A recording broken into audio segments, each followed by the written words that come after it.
नमस्कार दोस्तों। 80 और 90 के दशक में देश के सबसे प्रतापी और निडर संपादकों में से एक हुआ करते थे सुरेंद्र प्रताप सिंह। एसपी सिंह के नाम से मशहूर थे। रविवार जैसी पत्रिका और नवभारत टाइम्स जैसे अखबार के संपादक रहे। फिर 90 के दशक में उन्होंने एक शानदार पत्रकारों की टीम बनाई। युवा और अनुभवी पत्रकार थे उस टीम में और आज तक जैसे एक समाचार बुलेटिन की शुरुआत की। अगर मुझे साल याद है तो शायद 94 या 95 डीडी पर 20 मिनट का वो बुलेटिन था। बाद में वही बुलेटिन आज तक चैनल के रूप में बड़े पैमाने पर लॉन्च हुआ। लेकिन तब तक एसपी सिंह इस दुनिया को अलविदा कर चुके थे। पत्रकारिता को लेकर एसपी सिंह की एक थ्योरी थी, परिभाषा थी। पहले पत्रकारिता को लेकर एसपी सिंह की वो परिभाषा आज मैं आपको बताता हूं। फिर बताता हूं कि स्क्रीन पर ये कौन सी सरकारी चिट्ठी है जिस पर हम जैसे लोगों को सख्त एतराज है। वो चिट्ठी जो यूपी सरकार के एक बड़े अधिकारी की तरफ से तमाम अधिकारियों को लिखी गई है। और ये चिट्ठी मेरे हिसाब से पत्रकार और पत्रकारिता के लिए खतरे की तरह है। इस चिट्ठी के साथ मुझे क्यों लिखना पड़ रहा है कि अब और क्या चाहते हैं योगी आदित्यनाथ? पत्रकारिता को काबू में रखने के लिए लिखी गई इस चिट्ठी के खतरे क्या है, ये सब आगे बताऊंगा। पहले जरा एसपी सिंह समेत दुनिया के कुछ और नामचीन लोगों ने पत्रकारिता को लेकर क्या कहा है वो जान लीजिए। पत्रकारिता की परिभाषा को लेकर क्या कहा गया है वो जान लीजिए। एसपी सिंह कहा करते थे जिस भी खबर के आखिर में गा, गे या गी है वह समाचार नहीं प्रचार है। जैसे अब गा और गे और गी के इस्तेमाल से हम कुछ वाक्य बनाते हैं। जैसे इतने समय में हर गांव में सड़क बनेगी, इतने साल में हर नल में जल आएगा, 5 साल में हर किसान की आमदनी दोगुनी होगी, काला धन आते ही सबको 15 लाख मिलेंगे। गा, गे, गी। हमारी सरकार बनी तो पेट्रोल डीजल हम सस्ता करेंगे, महंगाई पर हम कंट्रोल करेंगे, हर हवाई चप्पल वाला जहाज पर चलने लगेगा, हर परिवार को छत मिलेगी। गा, गे, गी। सरकार बनते ही यूपी के किसानों को आवारा पशुओं से मुक्ति मिल जाएगी, देश में इतने साल में 100 स्मार्ट सिटी बन जाएगी या बनेगी, 5, 7 या 6 हजार गांव गोद लिए जाएंगे, उनकी तकदीर बदल जाएगी, फला जगह से फला जगह तक इतने सालों में बुलेट ट्रेन दौड़ने लगेगी, हर साल 1 या 2 करोड़ लोगों को नौकरी या रोजगार मिलेगा। गा, गे, गी। हम भारत को विश्वगुरु बनाएंगे, 2047 तक हम भारत को फला जगह पर पहुंचा देंगे, या फिर 1000 साल में हम ये कर देंगे जो अभी मोदी जी ने लाल किले से कहा। और ये सब किसने कब कहा आपको अंदाजा हो गया होगा। या फिर इतने सालों में 5 ट्रिलियन इकोनॉमी होगी, या फिर एक बार और जिता दो तीसरी बार तो टॉप 3 इकोनॉमी में हम देश को पहुंचा देंगे। सब में गा, गे, गी है। ऐसे ही गा, गे, गी में बहुत कुछ कहा गया है और बहुत कुछ कहा जा सकता है जो गा, गे, गी तक ही सीमित रह गया, पूरा नहीं हो पाया, जमीन पर नहीं उतरा। और कब उतरेगा, कब होगा, यह भी किसी को नहीं पता।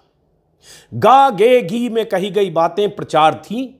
जिस दिन हकीकत में बदलेगी उस दिन इस पर भी बात होगी, यही एसपी सिंह ने कहा था। लेकिन अगर कोई सत्ता चाहे कि इसी को खबर समझो, इसी को हकीकत समझो, गा, गे, गी वाली खबरों का ही गाना गाते रहो, तो पत्रकारिता और पीआर में क्या फर्क रह गया है? इस दौर में क्या हो रहा है आप समझते हैं? प्रचार का वो दौर, चापलूसी का वो दौर, क्या हो रहा है पत्रकारिता में आप जानते हैं। पत्रकारिता क्या है? पत्रकारिता के बुनियादी सिद्धांत क्या है? सरकार से सवाल करना, सरकार की नीतियों पर सवाल करना, सरकार की खामियों को उजागर करना, जनता को सरकार के फर्जी और हवाई दावों से आगाह करना या पोल खोलना या बताना, जनता को सचेत, सतर्क और जागरूक करना। यही सब सीखकर और समझकर हम जैसे लोग जब 30-35 साल पहले पत्रकारिता में आने का रास्ता तलाश रहे थे तब यही समझते थे कि यही पत्रकारिता है और इसीलिए आए थे। कई सूक्ति वाक्य की तरह सेंटेंस आज भी मेरे दिमाग में। ब्रिटेन के कई अखबारों के मालिक रहे लॉर्ड नॉर्थक्लिफ का एक कोट है, बहुत चर्चित। News is what somebody somewhere wants to suppress, everything else is advertising.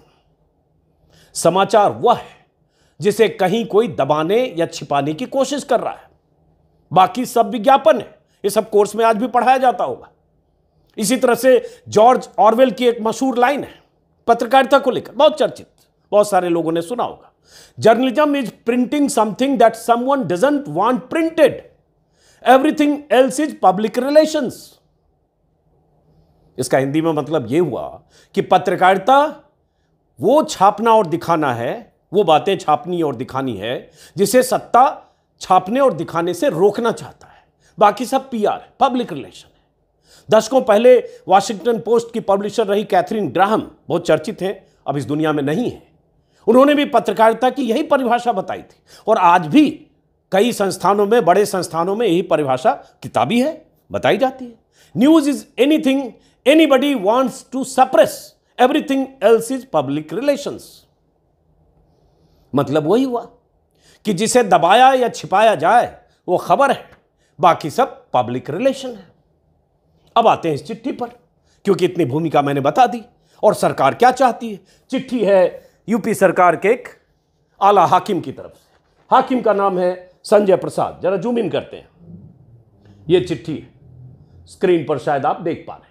यह संजय प्रसाद जी की तरफ से यह चिट्ठी लिखी गई है।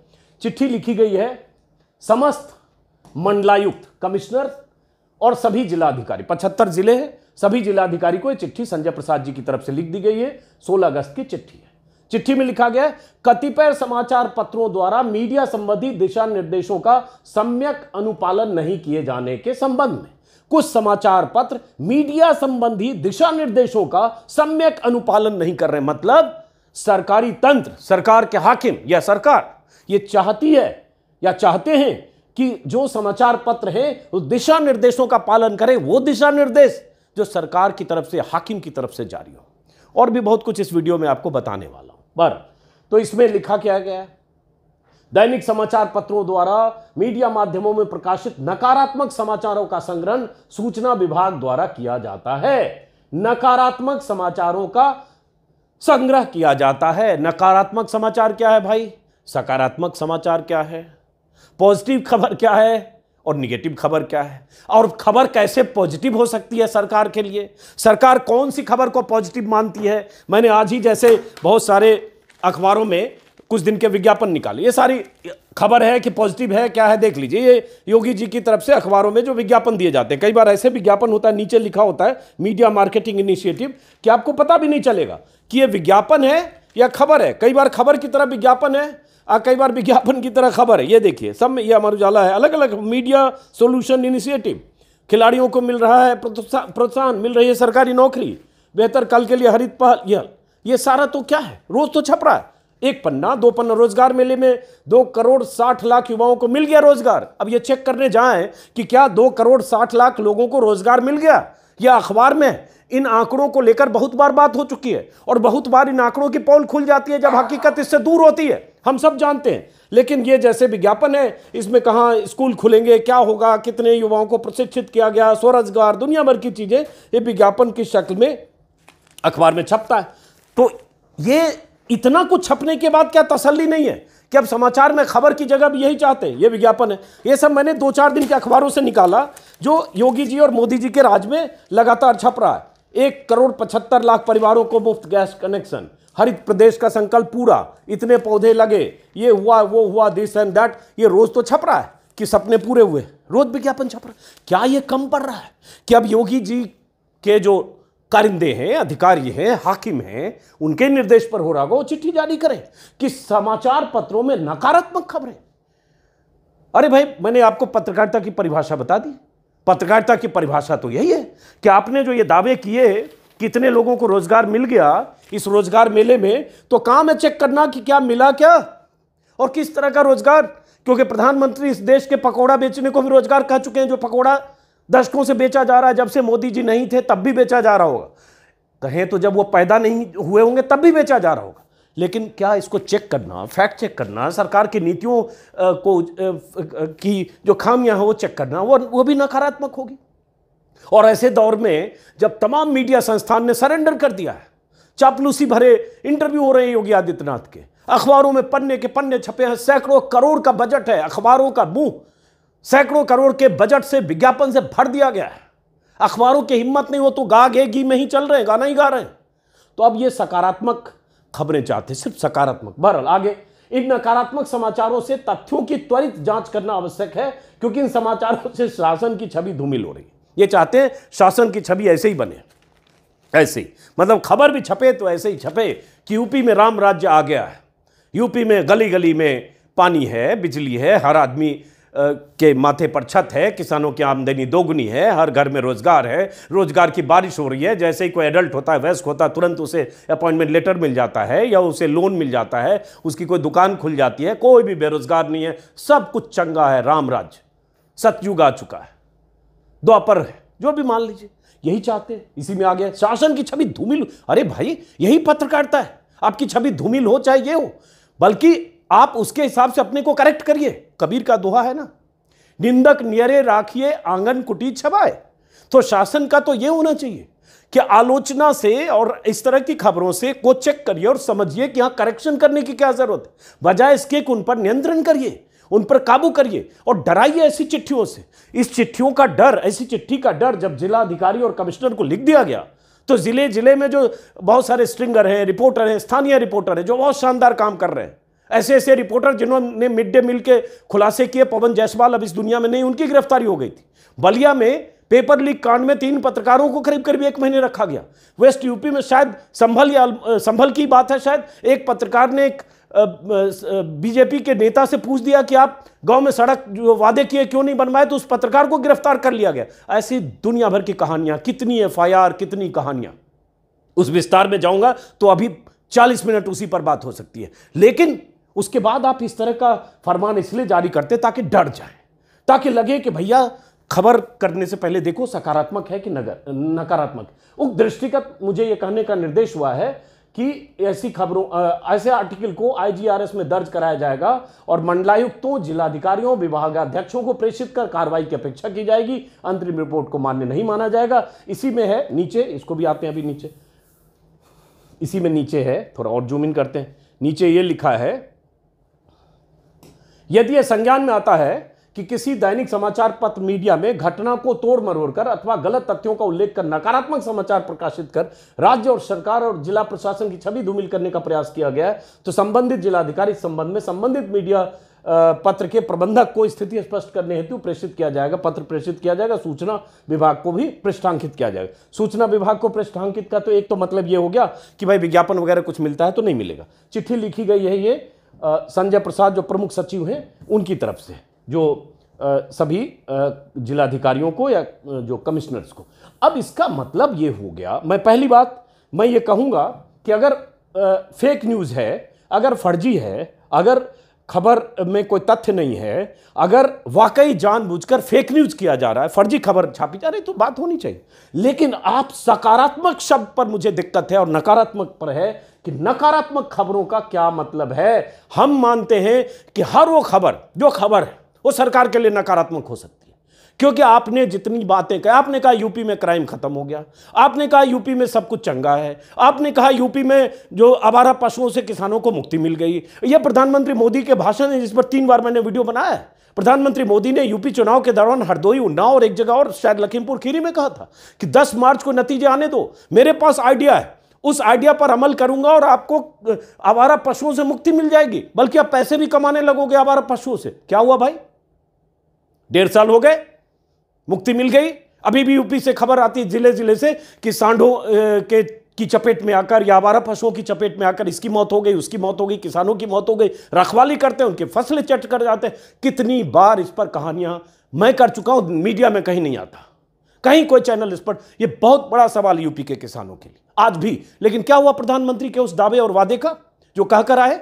लेकिन अगर प्रधानमंत्री के उस वीडियो को दिखाकर और फैक्ट चेक करने लगे यूपी के गांवों में कि किसानों को आवारा पशुओं से मुक्ति नहीं मिली, आपने चाहे जितनी योजनाएं बनाई, गौशाला के नाम पर फर्जीवाड़ा है, गौशाला में अगर कोई आवारा पशुओं को रखता है, आवारा पशु भाग जाते हैं, या जो बजट आवंटित है उससे गौशाला नहीं चल रही है, वहां मौतें हो रही जानवरों की, कितनी बात की जाए, सब नकारात्मक है। लेकिन उन नकारात्मक खबरों को आप ये करेंगे कि तलाशेंगे और उसके बाद किसी को पकड़ेंगे, क्योंकि वो रिपोर्ट को लोकल करेगा। ये डराने की प्रवृत्ति है, क्या है? इसलिए मैंने परिभाषा पत्रकारिता की बताई और ये संजय प्रसाद की तरफ से ये चिट्ठी लिखी गई है। मैं सीधा सीधा मानता हूं कि ये चिट्ठी पत्रकारों पर, स्थानीय पत्रकारों पर, जिले जिले के पत्रकारों पर दबाव बनाने की रणनीति के तहत है, ताकि आने वाले समय में, अब लोकसभा चुनाव भी है, ताकि वो 100 बार सोचें। एक तो यूपी में योगी आदित्यनाथ जिस तरह से सरकार चलाते हैं, जिस तरह से मीडिया के साथ उनका रवैया है उसमें, और जिस तरह से देश में मीडिया का माहौल है कि देश में कोई ऐसा चैनल आज की तारीख में बच नहीं गया जो प्रधानमंत्री मोदी हो या मुख्यमंत्री योगी हो उनकी आलोचना करने का हिम्मत दिखाए, मुखर आलोचना करे। योगी जी इंटरव्यू जब लोगों को देते हैं तो किस तरह से इंटरव्यू देते हैं, उसमें चापलूसी के सवाल होते हैं, लाल गलीचा होता है, गलीचे पे लगता है रिपोर्टर या एंकर जो कर रहा है वो लेट गया, पता नहीं उस इंटरव्यू के पहले उसने पैर भी छुए, आशीर्वाद लिए कि नहीं। और उस इंटरव्यू में योगी आदित्यनाथ कहते हैं भारत हिंदू राष्ट्र है, था और रहेगा।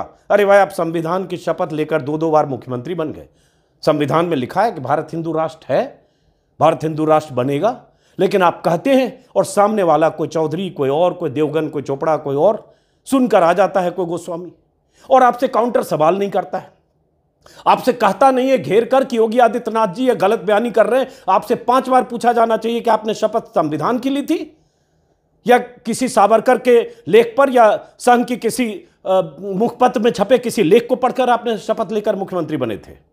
आप शपथ ली थी आपने संविधान की, उसमें दर्ज है, उसमें जिक्र है भारत हिंदू राष्ट्र है, और आपसे कोई सवाल नहीं पूछता है, और ऊपर से आपका महकमा इस तरह से एक जारी करता है फरमान।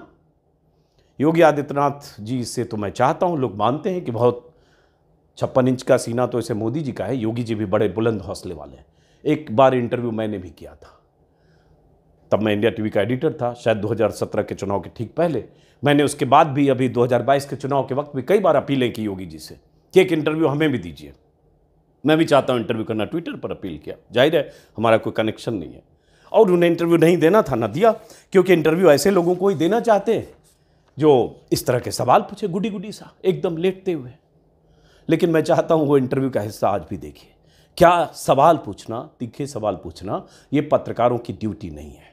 वो इंटरव्यू का हिस्सा देखिए, और उसके बाद एक हेमंत अत्री नेशनल एडिटर हैं दैनिक भास्कर के, उन्होंने कहा, क्या कहा इस चिट्ठी पर, वो भी इसी वीडियो में आगे। सबसे पहले उस इंटरव्यू का टुकड़ा छोटा सा जिसमें कुछ सवाल मैंने योगी जी से पूछे थे, और मैं चाहता हूं योगी जी तक पहुंचे। मैं भी चाहता हूं कि योगी जी का एक इंटरव्यू करूं और उनसे वो तमाम सवाल पूछूं जो सवाल उनके 6.5 साल के कार्यकाल में पैदा होते हैं।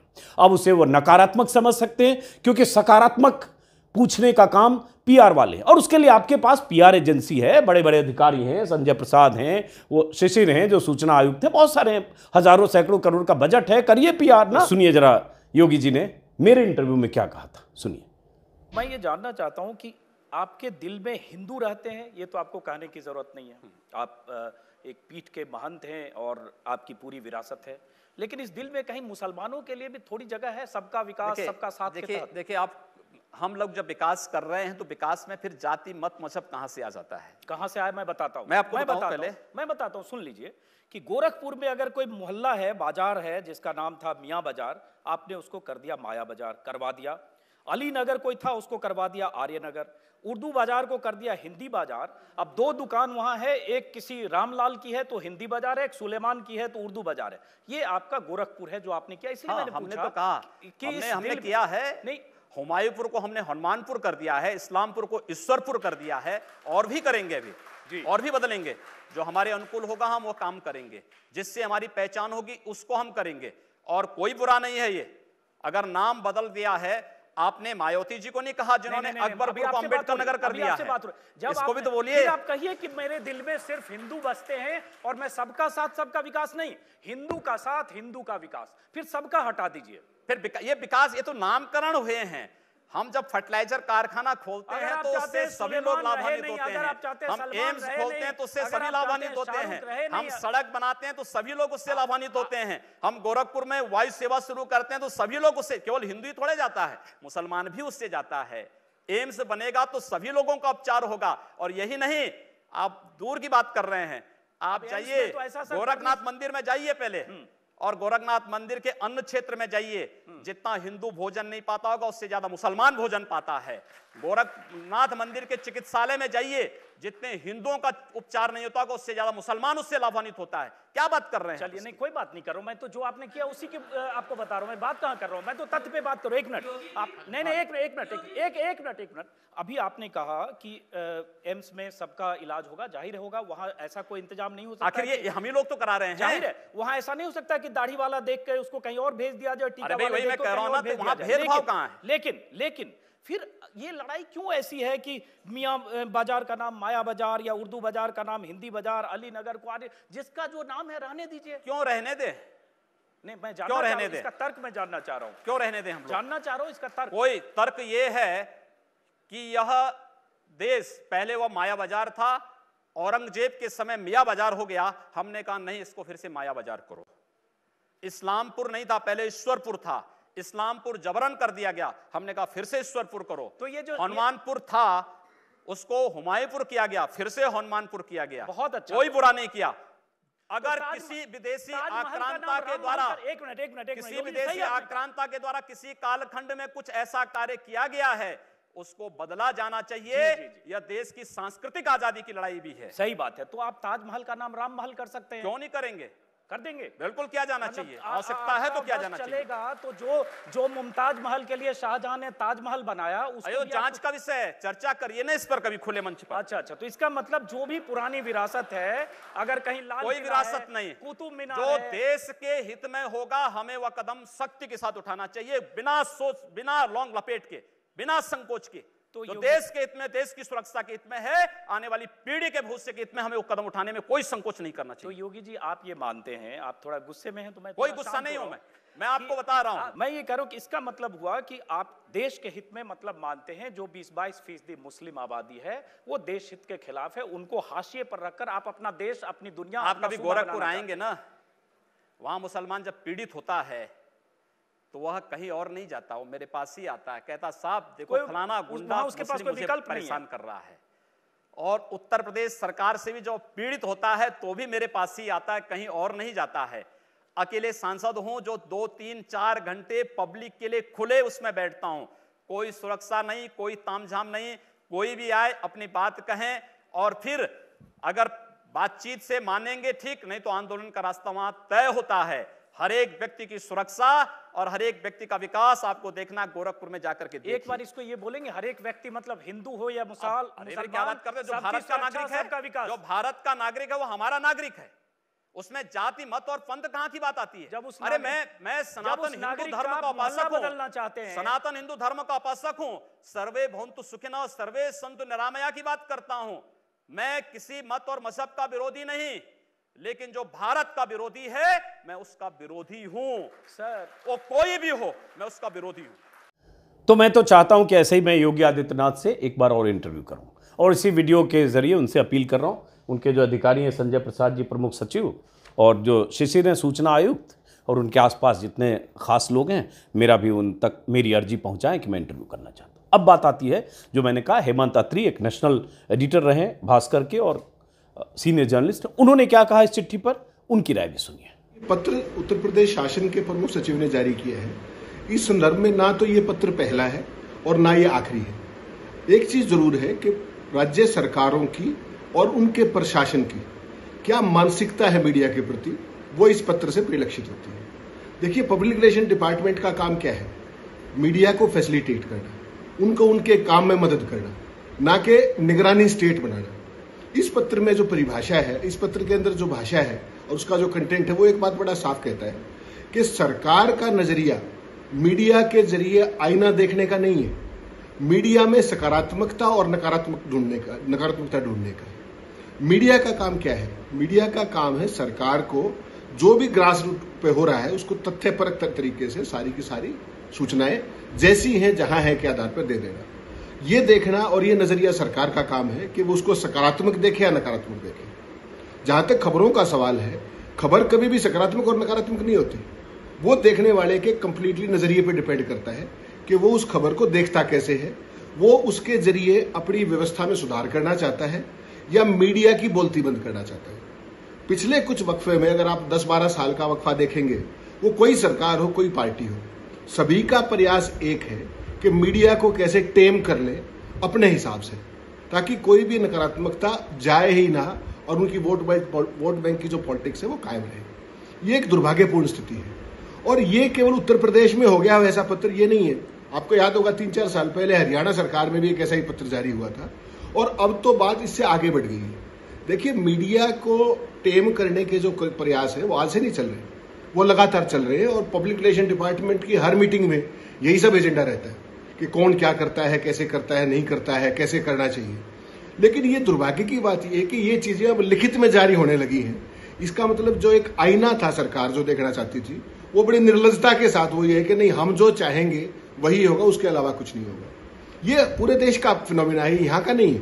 तो बहरहाल कोई भी समझदार पत्रकार जिसमें पत्रकारिता का बुनियादी उसूल बचा हो या बुनियादी उसूल पर यकीन करता हो, वो यही कहेगा कि ये चिट्ठी पत्रकार और पत्रकारों के खिलाफ है। इसका मकसद कुछ और है। मकसद ये है कि जो सरकार से पंगा लेगा, जो सरकार की नीतियों की आलोचना करेगा, जो सरकार के दावों वादों को एक्सपोज करने वाली खबरें करेगा, जैसे मिड डे मील की खबर थी और भी कई बार ऐसी खबरें हुई है, उसे नकारात्मक खबरें मानी जाएगी और उसके खिलाफ मुमकिन है कि कोई कार्रवाई हो। और ना हो तो ऐसी चिट्ठी का कोई मतलब नहीं। ये भी कहूं कि ऐसा नहीं है कि यूपी में होता है, बाकी राज्य सरकारें भी इस तरह से काम करती है और इस तरह से नजर भी रखती है। वो उपकृत भी करती है उन लोगों को जो सरकार के हिसाब से, सरकार के एजेंडे के हिसाब से चलते हैं। बहुत सारे पेरोल पर भी होते हैं बाकी राज्यों में भी। लेकिन ये शर्मनाक ढंग से चिट्ठी लिख दिया, ब्लैटेंटली जिसको कहते हैं चिट्ठी लिख दी। तो बहरहाल देखते हैं क्या ये चिट्ठी विड्रॉ होता है या देखते हैं इस चिट्ठी का आने वाले दिनों में असर क्या होता है। फिलहाल इस वीडियो को दोस्तों खत्म करते हैं। हम तो बोलते हैं, बोलते रहेंगे, उसके कुछ जोखिम है, जोखिम मोल लेते रहेंगे जब तक आप दर्शकों का हम पर भरोसा है। मुमकिन हो मेरे चैनल को सब्सक्राइब कीजिए, सब्सक्राइब अगर किया है मुमकिन हो ज्वाइन कीजिए। फिलहाल नमस्कार।